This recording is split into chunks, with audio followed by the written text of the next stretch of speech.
Federal Republic of Nigeria, His Excellency, the President of the ECOWAS Commission, Right Honorable Dr. Sidi Mohammed Tunis, Speaker of the ECOWAS Parliament, the Honorable Justice Edward Asante, President of the Community Court of Justice, please permit me to stand on existing protocols.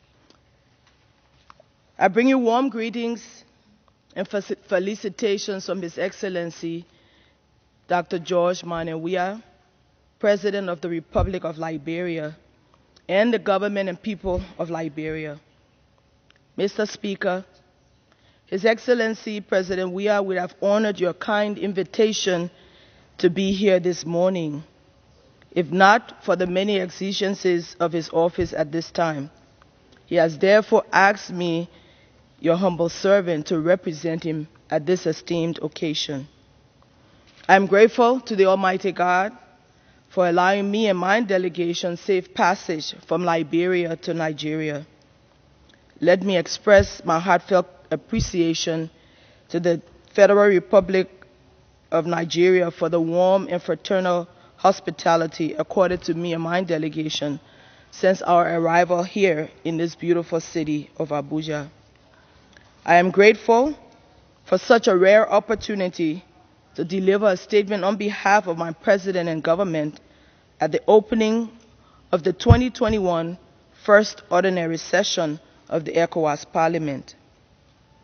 Excellencies, distinguished members of the ECOWAS Parliament, special guests, ladies and gentlemen, may I request your kind indulgence to stand with me for a moment of silence to honor the sacrificial interventions made by the august regional body of ECOWAS in keeping our community peaceful and prosperous.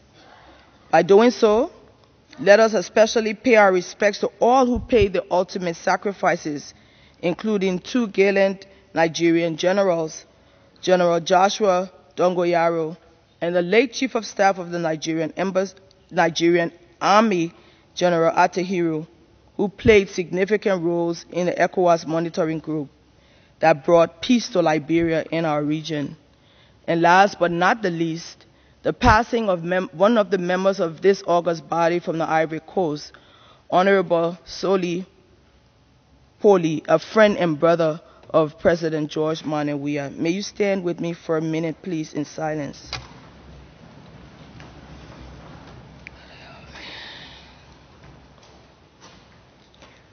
Thank you. Please have your seats.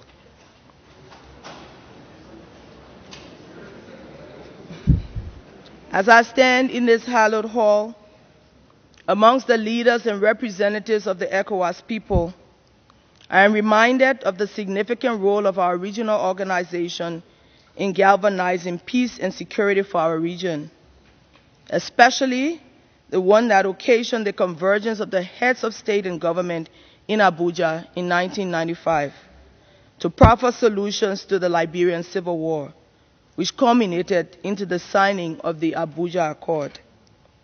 The strong leadership and commitment exhibited on that occasion laid the foundation for the emergence of a transitional government and then transited into the democratically elected government.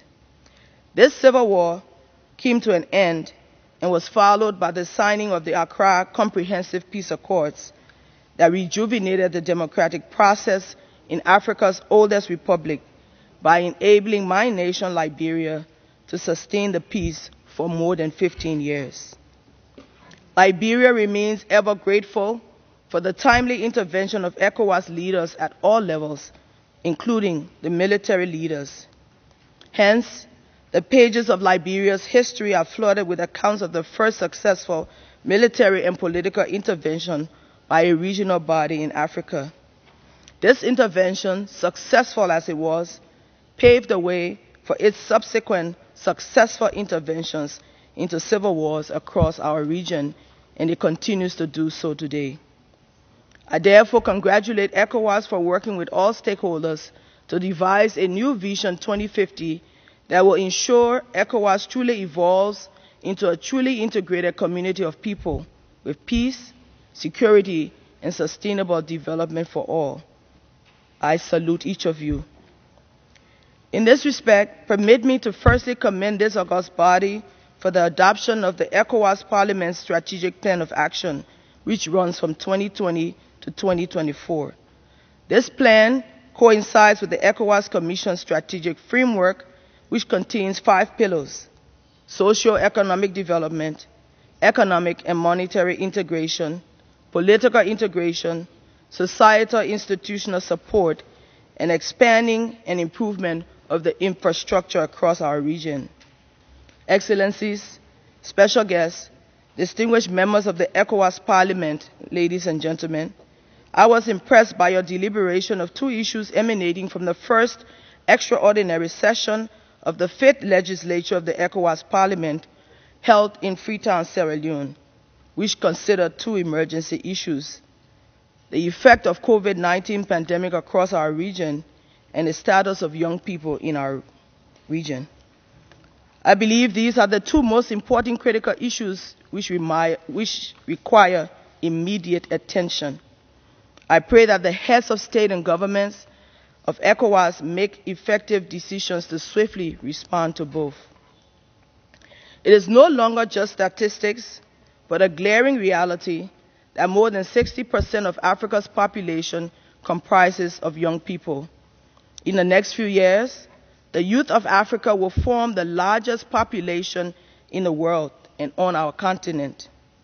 Therefore, our ability to harness the fullest potential of these demographic dividends can engender an expansion of the growth and development possibilities on our continent, but if not prudently addressed, could trigger instability and crisis as what we have not yet ever seen. I believe that your task as the ECOWAS Parliament is not a simple one, but I am confident that each of you possess the capabilities to accomplish the goals you have set for our regional joining together. I recommend the effective implementation of the ECOWAS Parliamentary Strategic Plan based on full transparency, accountability, and oversight on the implementation of programs and activities by the pertinent bodies of this community. It is my prayer that during your deliberations at this first ordinary session of the 2021 year, you will consider the daunting challenges in our community, including the slow implementation of some of the ECOWAS protocols, including the existence of many travel, trade, and infrastructure barriers to the free movement of people, the pending implementation of the African Continental Free Trade Agreement, amongst others. Let each of us be reminded of the compelling necessity to industrialize and foster trade amongst ourselves, based on the realization that Africa is the last global economic frontier zone with an abundance of human and natural resources. Excellencies, special guests, distinguished members of the ECOWAS Parliament, as I close, permit me to state that I would be remiss if I remained silent at this August gathering of regional leaders about the perennial issue of the lack of gender equality in our local and regional body politics.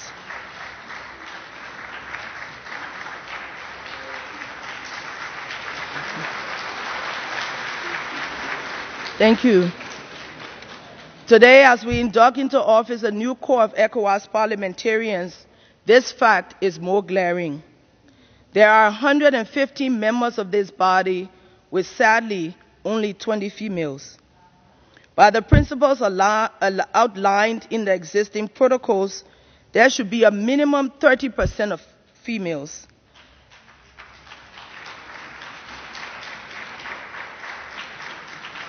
This means that Parliament is short of 15 more women representatives. Your Excellency, the Honorable Speaker of ECOWAS Parliament, may I therefore request your indulgence to ensure by the rules governing this Parliament that the national representatives to the ECOWAS Parliament send the requisite number of women in their delegation as a condition precedent for national teams to be seated. If this path is taken, the number of women who would represent women across the region here in this august body will definitely increase. I therefore recommend that this honorable body takes the political will to fully implement the protocols which have been acceded to by demonstrating a full commitment to gender equality. The issue of gender equality, Mr. Speaker, has been globally discussed at all levels, culminating in the Sustainable Development Goals. I believe that it is now a consensus amongst all stakeholders that women must be included in all governance frameworks. The reason is simple. If 50% of the world's population is excluded from governance frameworks, you would have at your disposal only 50% of the energy, 50% of the innovation, and 50% of the capacities of growth for development. Permit me to say that I believe it is the same today as it was when I was growing up. For example, a score of 50% is just not good enough to pass. But our parliaments, our national governments, and our regional bodies have agreed to a minimum of a 30% quota, which is still not a passing mark, but a good starting point, which is yet to be enforced. I pray we will see a new thrust of real gender equality in this new era, for indeed this parliament is the direct representative of community citizens, and it is the right body to drive national governance to fulfill the obligations that they have acceded to. As you deliberate over the next few days, I hope the critical issue of holistic regional peace and development for all will be a part of your agenda as you work in the spirit of the new vision of ECOWAS for a prosperous, peaceful, and developed community of people, thus leaving behind an indelible legacy for generations unborn.